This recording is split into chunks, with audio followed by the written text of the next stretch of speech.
আসসালামু আলাইকুম। আবারও বাংলাদেশের সকল চরাঞ্চলে আবার কোনায় কোনায় আবারও না ঘুরলে নাই, আবারও ঘুরতে হয়। ঘুরতে ঘুরতে আমি দেখতে পারলাম এই নদীর কিনারের উপরে মসজিদ আছে। এই মসজিদে মাটি ভেঙে ভেঙে যাচ্ছে।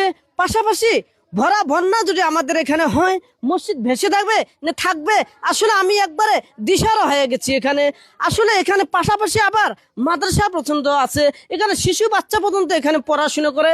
আসলে এই যে মাদ্রাসা এবং মসজিদ যদি ভেঙে দেয়, তাহলে মানুষ আমাদের নামাজ পড়বে কোথায়, আর শিশু বাচ্চা পড়াশোনা করবে কোথায়? যদি আমাদের নতুন সরকার এই ব্যাপারে যদি বস্তা এবং ব্লক দিয়ে উদ্যোগ না নেয়, তাহলে তো আমাদের চরাঞ্চল অনেক অনেক আর পিছিয়ে যাবে আর কি।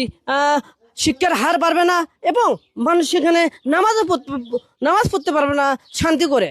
এই করে আমার কথা শেষ করলাম। পরে আরেকটি চরে কথা হবে। ধন্যবাদ।